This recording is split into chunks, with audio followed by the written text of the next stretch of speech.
Hello guys, welcome back. And the camera is taken away again. It won't work. I bounced it off the desk, which is not the way to fix it. I turned it on. And I was just thinking of telling you guys that the episode with the camera taught me we should be thankful for the things we take for granted because one day they just won't work or be there, and there you go. I think it's truly gone this time, but we got what, extra week or so out of it, so there you go. And I had the weirdest dream this morning, so grab a cup of coffee. I think it's gonna take a while. I'm gonna pause 1 second so I get my own coffee and get situated here. Okay, so do you guys like that color or do you like that or that? Can we tell I'm in a photo editor? Something like that? Is that too bright? Oh no, it's just tan. Damn it. There we go. That should be nice on your eyes. Or you know what? You signed up for this, I bet. There you go. Okay. I'm good. I'm good. I'm good.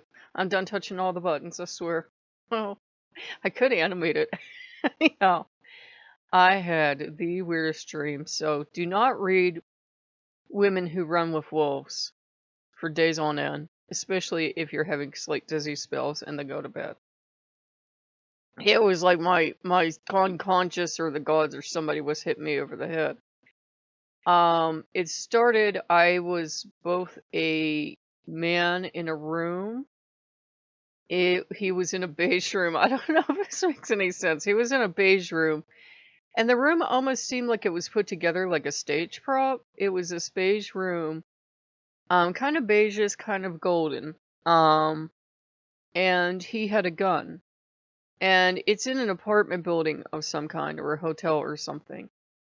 And he's really terrified. And across the way in this brick old building, I guess like apartment building, there are these two old ladies dressed in Victorian garb looking at him. Talk about the old mother. And the one says, I saw someone. She like saw like a vague outline of him, but she didn't see him. And she's calling to her sister because there's two of them. So what's worse than one wild woman coming for you too? And her two aspects, I guess. And they're talking to each other. Oh, I saw him. I know I saw him. And he's terrified of her seeing him because he's at the hallway stage. So he has his gun and he's going out of this apartment, and I'm both watching him, yeah, I am him. And for an instant I'm in his body and I am him. And then I jump out a little and I feel guilty. I feel like I'm leaving him to his doom. And then I'm like, okay, let's do this, buddy. And I'm kind of like hovering over his left shoulder, and we go out into the hall. And he expects to see all these people, and there aren't. And there are these weird ass white halls with this brown, no, not brown, red oriental carpeting. And maybe there's one or two people, but they're super far away. And they're the kind of halls you have in dreams where they just stretch on for miles. And then you know how your dreams cut out a little bit? It like kind of like cuts out like and then cuts back in. And he's made it all the way, or I've made it all the way because we've joined up together again a little bit to a floor where we realize that this is a hospital now. So we've went from this apartment to this hotel thing, I'd say, to a hospital. And he's terrified because any one of these normal looking people could take him out and could kill him for some reason. I don't know what his crime is. I don't know what he's done. I don't know if they're the bad people. But he's terrified. And somehow we realize it's a hospital lobby as we get to something, and I take over the body and it's me and it's not he. And I say, you know what, and I even changed genders from male to female. I said, you know what, I see a door here and I'm like up like 3 or 8 floors or however the hell far I am off the ground. I shouldn't see a door in a lobby to the outside, but I said, you want me to exit here? And he's like, oh yes. So I go to exit, and as I'm going to exit, the lobby transmogrifies the way it does in dreams. And there's these people having this huge party dressed in this gray wicker furniture, and I gotta stop writing my damn stories because they're bleeding into my dreams. And they have a huge fuck ton of apples on in a like a giant bowl or platter or something. And I know it's theirs. I know I shouldn't take one, and I go up and I take one anyhow. But nobody yells at me, and I'm feeling guilty as I'm leaving the lobby. I'm like, oh god, I shouldn't have taken one of those apples. What the hell did I just tell you guys about integrity? But I'm like, but I want it for my mom, right? And keep in mind, I know my mom's dead, but I'm going to visit my dead mom, so I'm taking my dead mom an apple. Because what do you take the dead? In the millisecond I go out the hospital doors, there's a brief flash of a city all around me, like the city of the hospital where my mom died, and instantaneously, what drops down over all of this is this old, ancient old house in the middle of a primeval forest. And my dead grandmother on my dad's side is sitting on the porch, and she says, "Oh, go have fun, sweetie. Hope you got a lot of treats." And I have my camera bag suddenly, and I'm stuffing the apple in there like I don't take this, grandma. You know, my grandmother wouldn't care. She liked kids being scams, but I'm like, I don't take this, grandma. And I couldn't decide if she was telling me there was more inside, and I could turn back inside and go back into the house or not. And then I see there's this kid I always see in my dreams, and he dresses all in black, and he has like a mop of long black hair, and his skin's really pale, and he's kind of chubby and cute looking. Kind of like, if I had to describe him to somebody, I'd say he looks like John Neumann on his Sank car, the kid thing, but not really. And he's hyper intelligent, he's way too smart for his age. And I'm going down this kind of mud path in this primeval forest, all these trees and everything, and there are all these failed trees with moss and everything. As I'm walking along, I'm finding all these treasures, like a really good pocket knife. It's kind of loose, but it seems like it's really kind of hyper useful. So I'm sneaking that in my bag. And then I find a set of measuring spoons, and I'm like, oh, somebody must have been out here, like, you know what, in middle of the woods, you find spoons, you're like, somebody had to be making drugs or something. I'm sniffing, I'm like, well, they smell clean, and I'm like, oh, I shouldn't take these, and I'm like, what am I gonna do? Give myself meth? Because they're damn good stainless steel spoons. And then I'm like, they're exactly like the set I have at home. And I'm going on, and little Tagalong has horrifyingly caught up with me. And as I'm trying to shove this set of measuring spoons into my bag, and you know how you can't open stuff in time when somebody's running towards you? He sees them go in the bag, but he's okay with it. And then we find another bag. He goes, look here.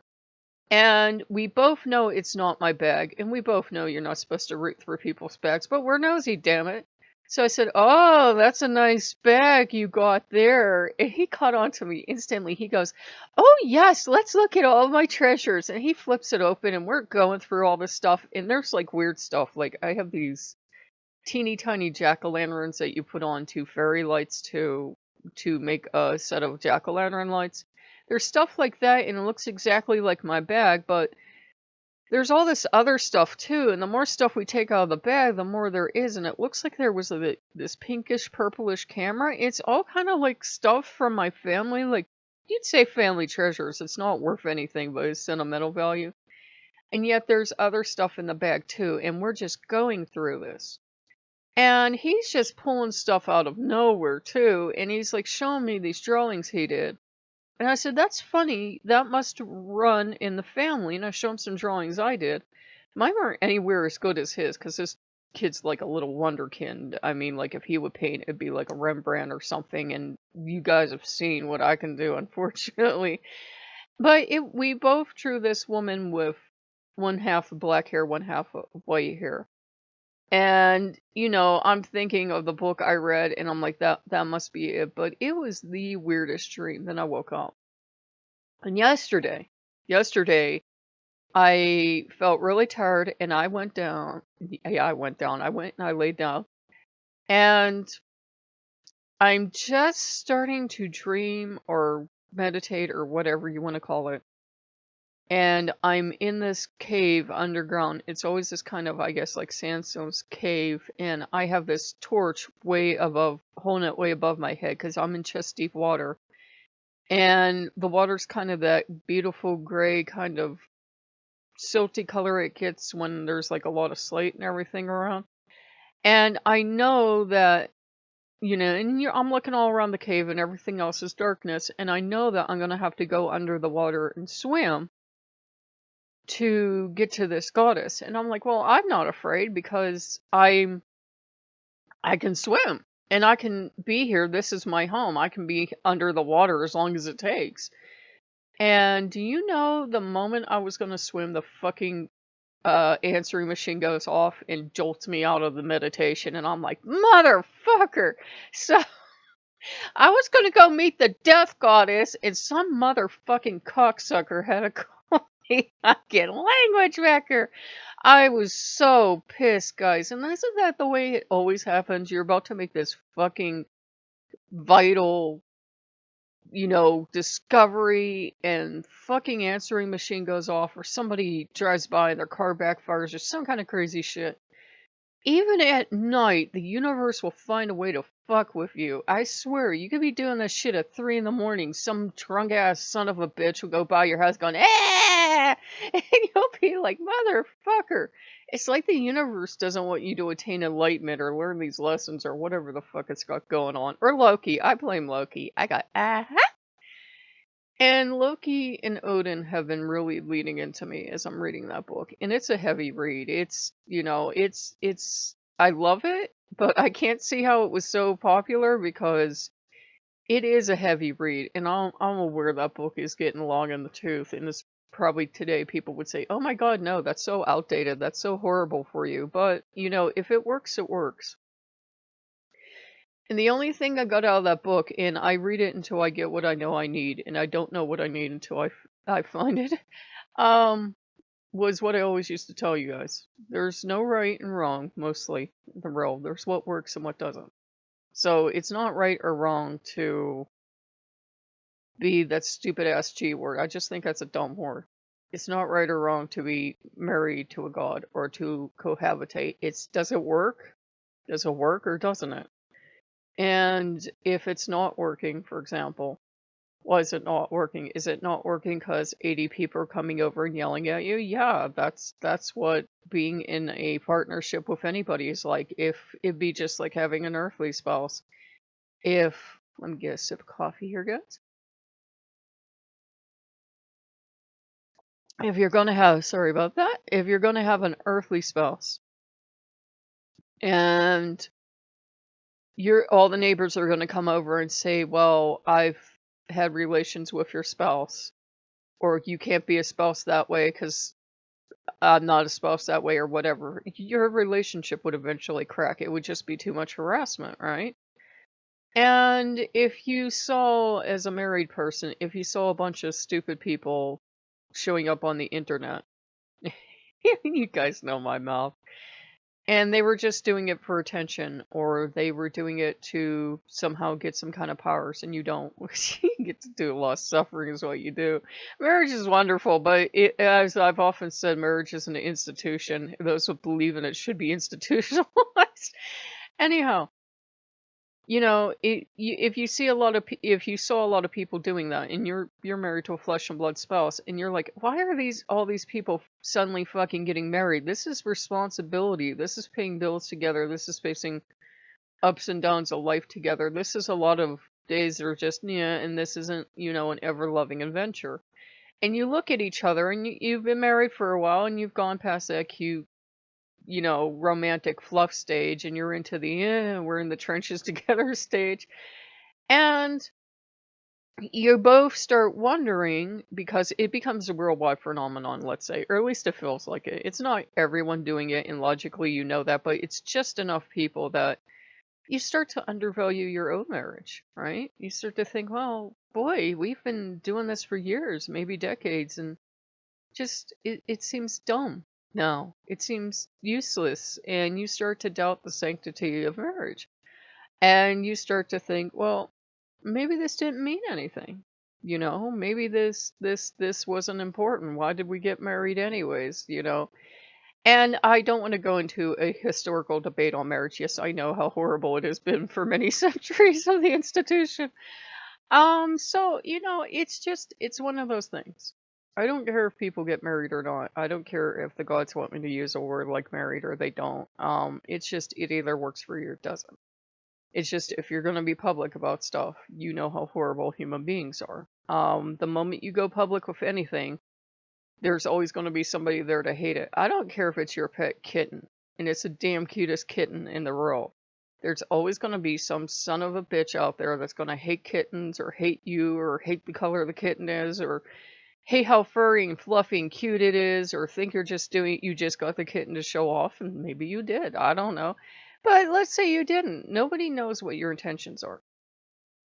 And I said the one thing that was bothering me about this stupid G word or the spiritual marriage thing is that it seems like a lot of females, especially, do it for attention.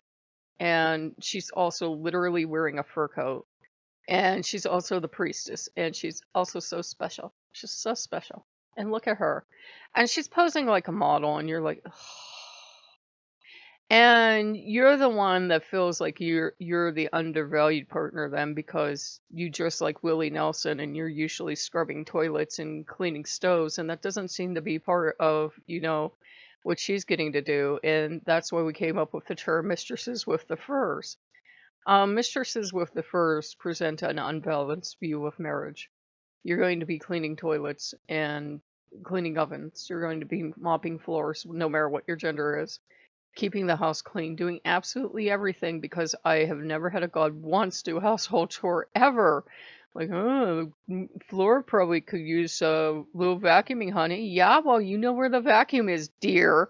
So yeah, they never do chores. So you will be doing absolutely everything if you set up house and you become dedicated to a god alone. It's just like a poor nun.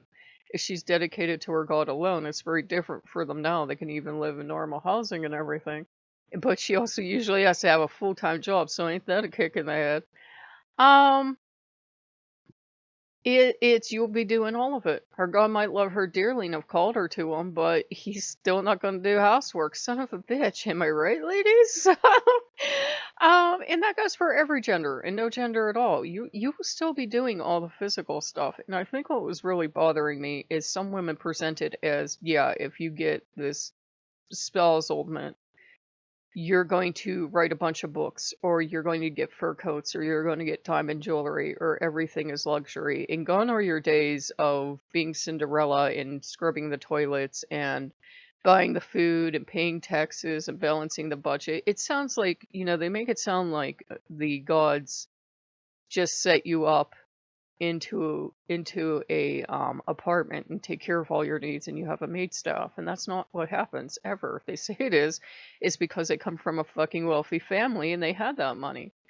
I love the gods, I love them dearly, but I've been doing as long as I have based on what has happened in the world from me doing what I do and family doing what they do and all this other stuff. I've never had a god come up and hand me money ever. And it's kind of one of those things you have to realize that a lot of people are going to make it seem, like the gods just hand you stuff. And they don't.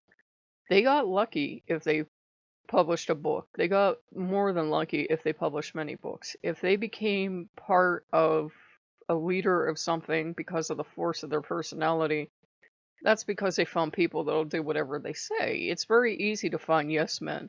And I try to knock that out of you guys right away because it doesn't do you any good. Think for yourself. Like I try to tell you from time to time, take whatever you need here and leave the rest behind.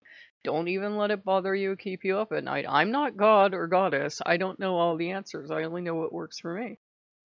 And it's just been a thing of we're talking about how, it does indeed look good on paper. But one second, guys. Okay, sorry about that. Are we still going? Okay, awesome sauce. So I hit it and it like flickered. I don't know. We still going? I hope so.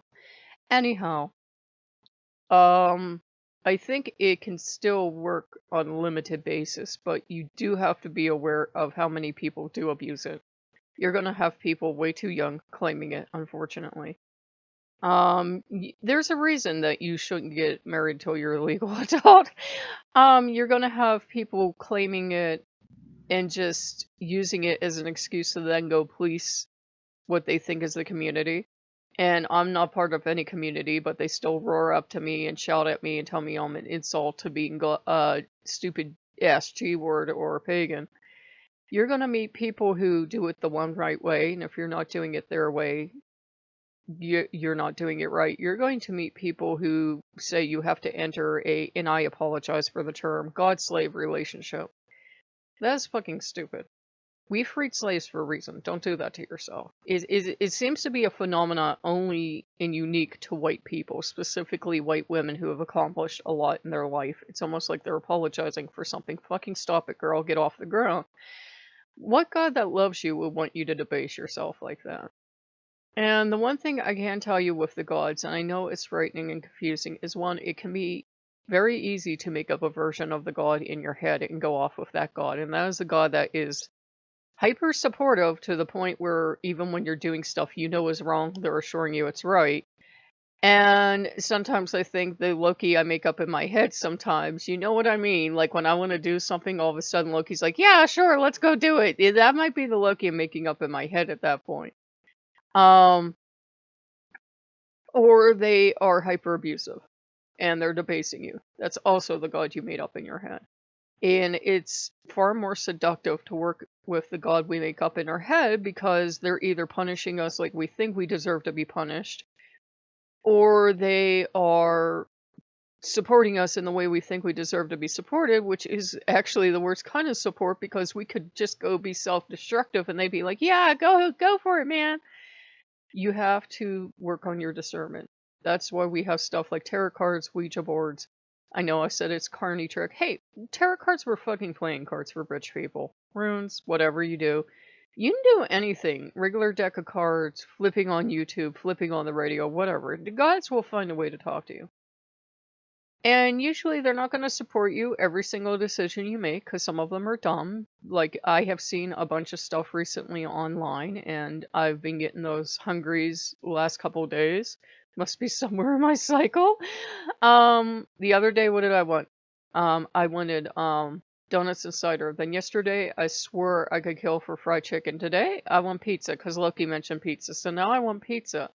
So obviously, I just don't have the money to both buy groceries to put in the house and go out and buy all these treats. I would be digging myself a nice little financial hole. So, you have to, because I want something every day, guys. And it would be like, I would want the hot dog, I would want the one thing one part of the day, and then I would want something else the next part of the day and something else. It's not just like one thing a day. Anyhow, I'm starting to get distracted. Any relationship with the gods, whatever you label it or don't, is what you make of it. And you're always going to have people that are going to try to destroy it for you because they're insecure in their own relationship. And I think the dream was like, if you look at it in Jungian terms, it's like it's your animus for ladies, it would be your anima for males.